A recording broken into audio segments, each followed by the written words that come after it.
کہ جب اس امت کے آخری اور سب سے بڑے مجدد کا ظہور ہوگا، حضرت مہدی جنہیں ہم جانتے ہیں، تو ان کی حکومت کو عرب میں قائم کرنے کے لیے فوجیں مشرق سے آئیں۔ یخرج ناس من المشرق یؤطئون للمہدی علیہ السلام۔ معلوم ہوا کہ عرب کے مشرقی علاقے میں کہیں وہ پہلے نظام قائم ہو چکا۔ ایک اور حدیث میں آتا ہے کہ جس میں گویا کہ پیشین گوئی ہے کہ یروشلم مسلمانوں کے ہاتھوں سے نکلا ہوا ہوگا اس وقت جیسے کہ آج ہے۔ حدیث کے الفاظ یہ ہیں کہ یخرج من خراسان رایات سود لا یردھا شیء حتی تنصب بإیلیا۔ خراسان کے علاقے سے سیاہ پرچم دے کر فوجیں چلیں گی اور یہ پرچم جا کر سیدھے یروشلم میں نصب ہو جائیں گے، کوئی ان لشکروں کا رخ موڑ نہیں سکتا۔ آج وہ یروشلم یہودیوں کے قبضے میں ہے اور کوئی دن کی بات ہے، اندیشہ ہے کہ مسجد اقصیٰ جو ہے وہ شہید کی جائے۔ وہ اپنا سیکنڈ ٹیمپل جو ہے بلڈ کرنا چاہتے ہیں، نقشے تیار ہو چکے، ہر چیز اس کے لیے جو ہے پورا اہتمام ہو چکا۔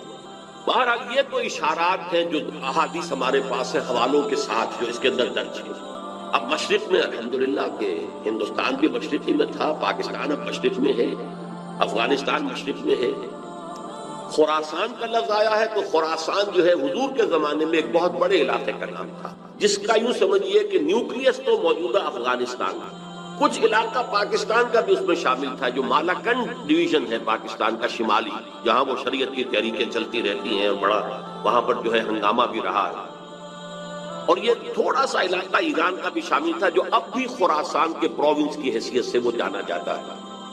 اور پھر یہ کہ یہ ترکی ریاستیں بھی اس کے اندر شامل تھی، یہ خراسان تھا۔ اس کے بارے میں فرمایا کہ وہاں سے فوجیں جائیں۔ اس کے علاوہ ایک حدیث کوئی ہے کہ جس کا حوالہ مجھے نہیں مل سکا، لیکن یہ کہ علامہ اقبال نے چونکہ اس کا اشارہ کیا ہے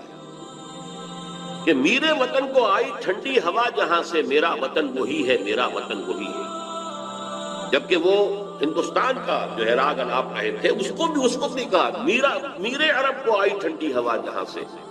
میں نے بعض عربوں سے وہاں میرا کیونکہ ملاقات کا موقع ملتا ہے امریکہ وغیرہ میں، تو ہر ملک سے جو ہے لوگ آئے ہوئے ہیں، وہ کہتے ہیں ایسی حدیث کہ حضور نے فرمایا تھا مجھے ہندوستان کی طرف سے ٹھنڈی ہوا۔ بہرحال لیکن اس کا چونکہ حوالہ نہیں ملا ہے تو میں نے صرف یہ کہ علامہ اقبال کو شعر کے حوالے سے تو معلوم ہوتا ہے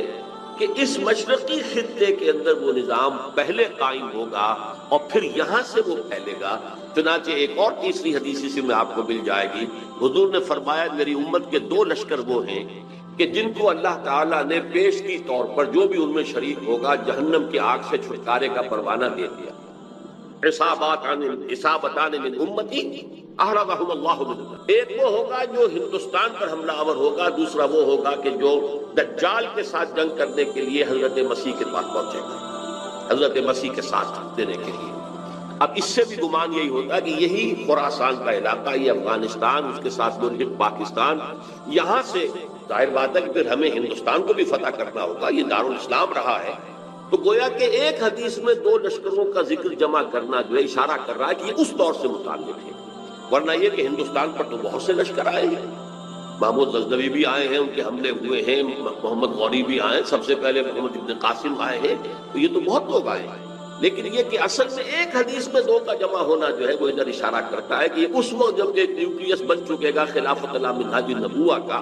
تو جیسے جزیرہ نما عرب سے شرق و غرب میں فوجیں چلی تھیں، ایسے ہی مشرق میں ہمارے ہندوستان ہے اور مغرب کے اندر جو ہے یہ ہوتے ہوئے اور ایلیا تک وہ فوجیں پہنچ جائیں گی اور یروشلم جو ہے اس کو یہودیوں کے قبضے سے باغبار بنائیں گی۔ یہ احادیث اس میں موجود۔ لیکن اب جو میرے اس دعوت نامہ جو اب میں جس کا تذکرہ کر رہا تھا اس کا دوسرا حصہ شروع ہوتا۔ ادھر پاکستان اسی مقصد سے حاصل کیا گیا تھا کہ یہاں اسلامی نظام یعنی خلافت قائم کی جائے، لیکن ہم اپنی بدعمالیوں کے باعث تاحال مخالف سمت میں سفر کر رہے ہیں اور اب حالات بتا رہے ہیں کہ تخت یا تختہ کے مصداق یا یہاں خلافت قائم ہوگی اور یہ عالمی خلافت کا نقطۂ آغاز بنے گا یا پھر یہ ملک ختم ہوگا۔ گویا اب معاملہ دوڑو زمانہ چال قیامت کی چل گیا والا ہے اور فوری طور پر قبر کسنی لازم ہے۔ اس دعوت نامے کے اس مرکزی حصے کے بارے میں میں آج اس وقت ذرا تفصیل سے گفتگو کرنا چاہتا ہوں، اور یوں میں کہہ سکتا ہوں کہ سلطنت خداداد پاکستان یا ملت اسلامیہ پاکستان کا ایک مرثیہ ہے جو مجھے کہنا ہے موجودہ حالات کے پیش نظر، لیکن یہ مرثیہ میں قرآن مجید کے الفاظ میں پیش جس کے لیے تمہیداً میں پہلے آپ کو یہ بتانا چاہتا ہوں۔ سورہ انبیاء کی ایک آیت ہے، آیت نمبر 10، لَقَدْ أَنزَلْنَا إِلَيْكُمْ كِتَابًا فیہ ذکرکم افلا تعقلون، ہم نے تمہاری جانب ایک کتاب نازل کر دی، اس میں تمہارا ذکر موجود ہے، تو کیا تم عقل سے کام نہیں لیتے، غور نہیں کرتے، سوچ بچار سے کام نہیں لیتے؟ اب اس آیت کا ایک مفہوم تو یہ ہو سکتا ہے کہ ذکر لکم مراد ہو، یعنی تمہارے حصے کی نصیحت، ہدایت، تذکرہ اس قرآن میں ہے، وہ ٹھیک ہے، لیکن ذکرکم اس میں اشارہ ایک اور بات کی طرف بھی آتا ہے کہ یہ جتنے بھی اقوام عالم آئیں گے ان کا ذکر قرآن مجید میں موجود ہے، اور اس کی تائید ہوتی ہے، توثیق ہوتی ہے، تاکید ہوتی ہے ایک حدیث، وہ حدیث کے جو قرآن حکیم کی عظمت پر نبی اکرم صلی اللہ علیہ وسلم کے سب سے جامع اور سب سے مفصل بیان پر مشتمل ہے، فصاحت و بلاغت کی معراج۔ حضرت علی اس کے راوی ہیں رضی اللہ تعالی عنہ، کہ حضور نے فرمایا انہا ستکون فتنۃ، عن قریب ایک بہت بڑا فتنہ رونما ہوگا۔ حضرت علی فرماتے ہیں کہ میں نے عرض کیا مل مخرج منہا یا رسول اللہ، اللہ کے رسول یہ بتائیے اس سے نکلنے کا راستہ کون سا ہوگا؟ ایک لمحے کے لیے توقف کیجئے، میں یہاں یہ توجہ دلایا کرتا ہوں کہ ہم اگر ہوتے، ہمارے مزاج کا اور صحابہ کے مزاج کا فرق کیا ہے؟ ہم ہوتے تو کیا پوچھتے؟ یہ حضور یہ فتنہ کیوں ہوگا، کب ہوگا، کدھر سے آئے گا، کیسے آئے گا؟ ہمارے تو سوالات یہ ہوتے جو سب معلوماتی نوعیت کی چیزیں ہیں، جن کا کوئی تعلق عمل سے نہیں۔ صحابہ کا معاملہ کیا تھا؟ حضرت علی نے ان میں سے کوئی سوال نہیں کیا، کب آئے گا، کیوں آئے گا، کدھر سے آئے گا، کیسے آئے گا، کچھ نہیں۔ جو عملی سوال تھا من مخرج منہا یا رسول اللہ، اللہ کے رسول جب آپ نے فرما دیا کہ بہت بڑا فتنہ ہوگا، تو ہمیں تو اب یہ سمجھنا ہے کہ وہاں سے نکلنے کا راستہ کون سا؟ بس اس کے جواب میں وہ حدیث ہے کتاب اللہ، تمام فتنوں سے نکالنے والی اللہ کا کتاب ہے، فیہ نبأ ما قبلکم وخبر ما بعدکم وحکم ما بینکم، اس میں تم سے پہلے جو لوگ گزرے ان کے حالات بھی تو سب جانتے ہیں، قوم نوح اور قوم ہود اور قوم عاد، اور نہ معلوم کس کس کا اقوام کا تذکرہ ہے، وخبر ما بعدکم جو تمہارے بعد ہونے والا ہے اس کی خبریں بھی موجود ہیں، وحکم ما بینکم اور جو بھی تمہارے مابین قیامت تک اختلافات رونما ہوں گے ان سب کا فیصلہ بھی موجود ہے۔ بڑی عظیم حدیث ہے،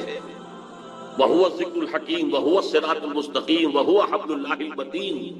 لَا تَنْقَضِي عَجَائِبُهُ وَلَا يَشْبَعُ مِنْهُ الْعُلَمَاءُ وَلَا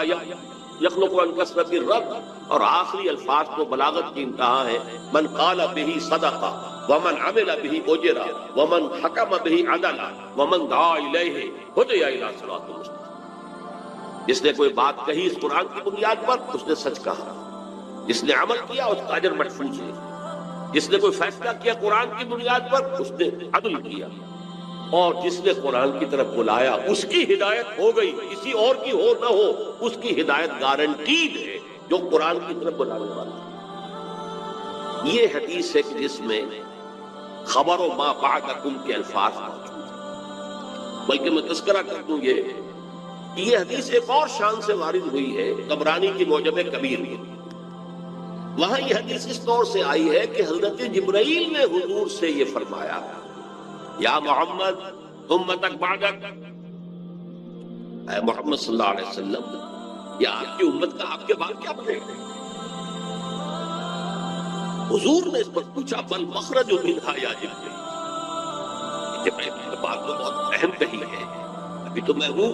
انا بین اظہرکم، ابھی تو اے مسلمانوں میں تمہارے مابین ہوں، لیکن ایک وقت تو آئے گا، آخر دور نبوت کے خاتمے کی خبر حضور نے دی تھی تو کوئی آپ نے مثال کی خبر دی تھی، جانا ہے مجھے، انک میت وانہم میتون، یہ تو قرآن مجید میں تھا، لیکن اس کا حل کیا ہوگا اے جبرائیل؟ تب انہوں نے کہا ہے کتاب اللہ فیہ نبأ من قبلکم ومن خبر ما بعدکم وحکم ما بینکم، یہ پوری حدیث۔ تو یہ ایک اور ہی شان کے ساتھ یہی روایت ہے۔ بات میں اس حوالے سے آپ کے سامنے قرآن حکیم کی 6 آیات، اور عجیب یہ حسن اتفاق ہے، سورہ اعراف کی آیات ہیں 175 176 177، اور سورہ توبہ کی آیات ہیں 100 نکال دیجئے 75 76 77۔ یہ آئینہ ہے اس وقت میرے اور آپ کے لیے، ملت اسلامیہ پاکستان کے لیے، سلطنت خدا داد پاکستان۔ دیکھیے سورہ اعراف میں فرمایا وَاتْلُ عَلَيْهِمْ نَبَأَ الَّذِي آتَيْنَاهُ آيَاتِنَا فَانسَلَخَ مِنْهَا فَأَتْبَعَهُ الشَّيْطَانُ فَكَانَ مِنَ الْغَاوِينَ۔ اے نبی ان کو آپ اس شخص کی خبر سنائیے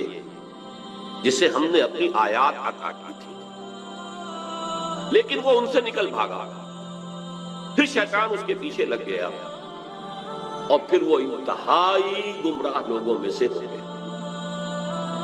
وَلَوْ شِئْنَا لَرَفَعْنَاهُ بِهَا، ہم چاہتے